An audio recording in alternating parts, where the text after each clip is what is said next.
My palms left damp streaks on the manila folder as I waited for the committee to decide my fate. Afternoon light angled through dusty blinds, carving pale stripes on parquet floors. I sat alone, the dumbest sort of optimism still climbing through my chest, stupid with hope, rehearsing for the joy that surely waited behind their frowning deliberations. I was 19, too tall by a few centimeters and too old by a few months, in the drafty antechamber of the dance faculty at the University of the Arts in Berlin. The place stank of linoleum and nerves.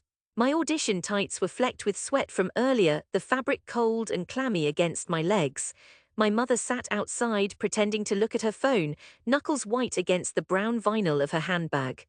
When the side door finally creaked open, 3 faces appeared, committee members, everyone with years behind their eyes, lines on their cheeks, glasses drooping down noses.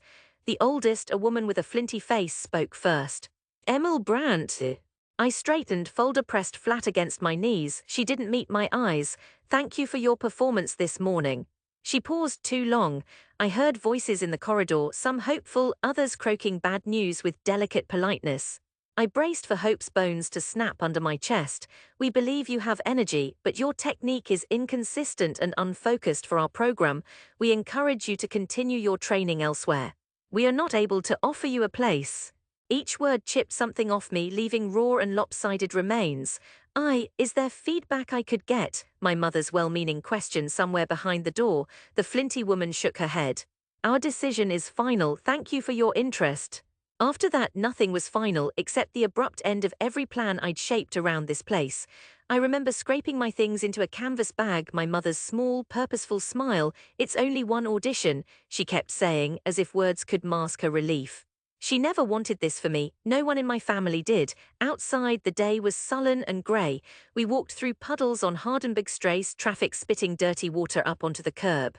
My mother tried to take my arm and I let her, but my head slumped and my back curled inward, trying to protect myself from her sideways glances. I didn't cry, I didn't really want to. Instead, I went back home to Spandau, to my father's flat, and slept for half the afternoon in my childhood room, still lined with old posters and trophies from when everyone thought football would be my life. Over dinner, my father didn't mention the audition. He asked if I'd applied for jobs yet. My brother, Lucas, snickered over his pizza, mouthing the word ballerina in time with every bite. That was the beginning of the years I call my invisible years. I poured myself into minimum-wage jobs, stocking shelves, flipping eggs at an all-night cafe, running last-minute errands for a delivery service. Always moving, always burning my body thin and tight. At night, I snuck out to battered studios and danced until closing. I borrowed floor space wherever I could, community halls, funk-smelling gyms, sometimes even empty subway stations at midnight, the turnstiles my only audience. Berlin is a city with 1,000 corners, each one filled with casual failures and wild-eyed ambitions. No one cared about my losses, everyone was scarred. Yet when I did talk about dancing at home or in bars with old friends, I saw the same look over and over. Skepticism mixed with embarrassment. Only tourists smiled when I said I wanted to be a dancer here. The city has its own way of mocking you, slow, cool, almost affectionate. My father never came to see me perform. My mother called each week to urge normality, apply for an apprenticeship, learn a real trade, not this expensive hobby. Lucas's friends snickered and posted memes of ballet dancers with my face photoshopped onto them. Through it all, movement kept me alive. Music in my ears when I couldn't afford classes, improvisation when I couldn't afford shoes. My isolation became my metronome, a relentless private rhythm. There were times, so many times, when for weeks my reflection in the battered mirror at the Ostbahnhof gym looked like a stranger. My body grew sharper, thinner, my eyes hollow with sleep deprivation, yet I kept showing up. Every pirouette, every jump that stuck for a heartbeat in the air, every muscle screaming, I rebuilt myself piece by trembling piece. 3.5 years later, my savings and patience both exhausted, I found an open call tucked between poetry readings and Lost Cat notices on a Kreuzberg cafe corkboard. Modern company seeks dancers for Germany tour, must be willing to travel, pay meager. Needing meager pay was my only qualification. I buttoned my best shirt, ironed trousers, and stepped into a graffiti-splattered studio that smelled thickly of sweat and patchouli. The director Aki was Finnish, wiry and small and perpetually barefoot with arms tattooed in mathematical diagrams. "It can's versatile," I told her. "I can try." "Don't try, just dance," she replied. I did. I didn't leap or spin. I just walked to the center, closed my eyes, and let the months of suppression, rejection, and longing flood through my limbs. I moved like I'd been stitched together with heartbreak and cheap glue. Moving was my proof that I hadn't been hollowed out completely. When I stopped, Aki nodded, lips twitching at the corners. "You know pain, pain translates. Can you leave next week?" Touring with that company, then another, became my new education. We played rickety theatres in Bremen, ice-cold gymnasiums in Hamburg, lopsided wooden stages in Weimar. We danced for students and pensioners and 1,000 indifferent faces. There was never money, never enough to send home, never the kind of story you can fit into a proud phone call, but every performance was a negotiation with myself, a small dare that I could make something out of nothing. Sometimes after curtain, a stranger in the lobby would touch my shoulder and say, "You made me feel less alone." For me, that was currency enough. I choreographed almost by mistake. For one hastily organized benefit, our lead pulled an Achilles just before curtain. Aki looked at me wild-eyed. "Can you set something in 20 minutes?" I did. And when the company saw what I'd built, snatched from chaos, stitched from doubt, they let me create more and more. My language for once was speaking back, but Berlin never quite left me alone. The family group chat, full of babies and birthdays, never failed to slip in a "So when are you coming home?" or "Can you watch Lucas's dog while we're in Austria?" I always found ways to reply breezily, letting weeks go without a visit. They never saw my shows, not once. I told myself I didn't care. Then in my 28th year, a call came out of nowhere. A producer from an international dance festival saw a clip online, a grainy handheld of me conducting a rehearsal in Vienna, nothing more impressive than that, and emailed me a simple offer. Choreograph opening number, Berlin, 6 weeks, full creative control, showcase on ARD. The city that shaped me, the city that spat me out, was calling me back. I moved into a borrowed room above a Vietnamese bakery in Prenzlauer Berg. Each morning, I walked under the S-Bahn arches, listened to trains clatter overhead, the city waking up with cigarette breath and laughter from raucous cafes. The festival team, an army of project managers, publicists, and tech, handed me a cavernous warehouse of a rehearsal space, all windows and peeling paint and dust motes swirling in shafts of winking winter light. My dancers trickled in, some war-scarred veterans, some wild newbies, each hungry for a role, a place to belong. Some I recognized from old auditions, others brought stories far more turbulent than mine. Lowered voices brought low by rejection, desperate for one shot at glory. "Why dance?" I'd ask, every introduction stealing a key's trick.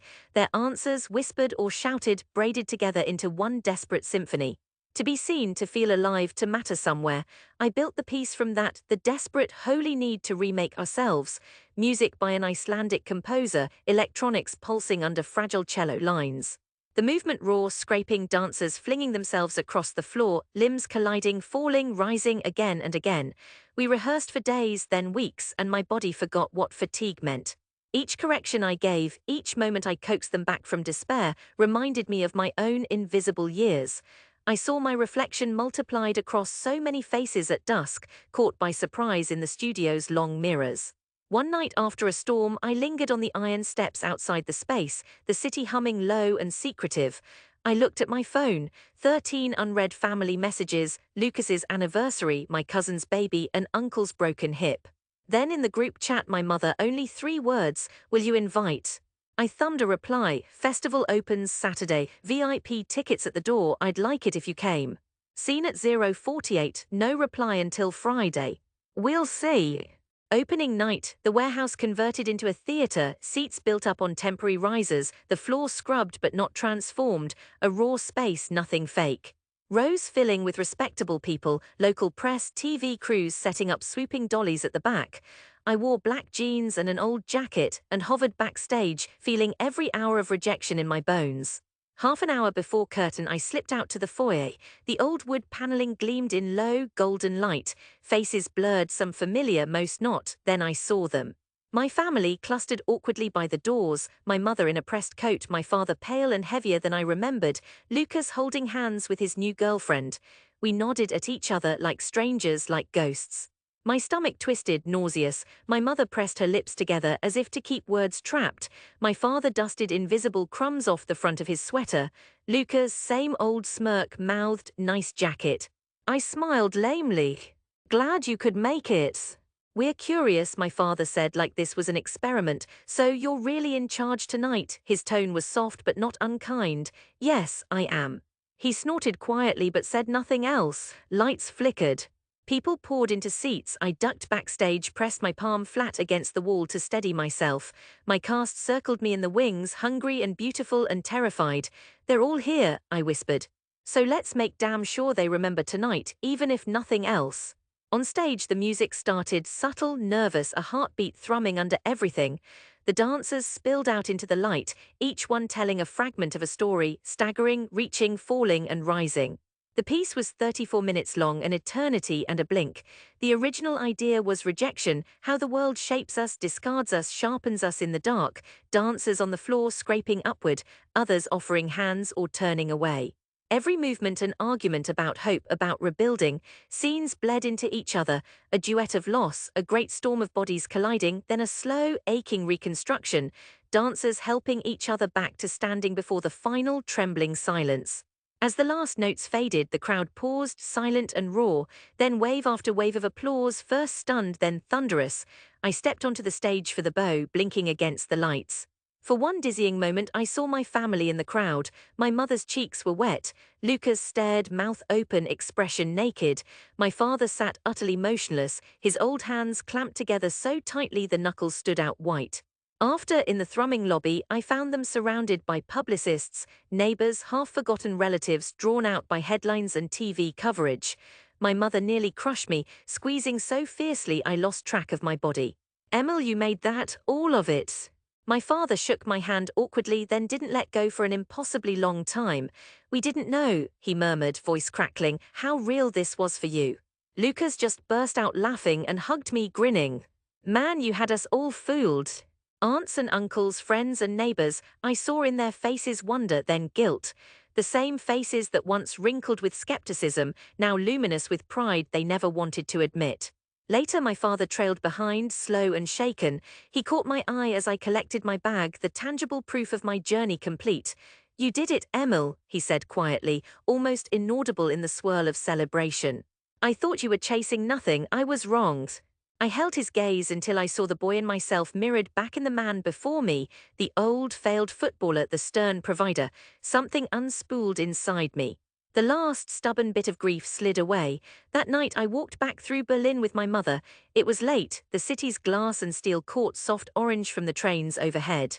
She asked questions, so many my process, my choices, my thoughts. "Will you stay now? Will you come home more?" she asked as we reached her building, keys fiddling in her hand. "I don't know," I said honestly. "But I'll never leave for good."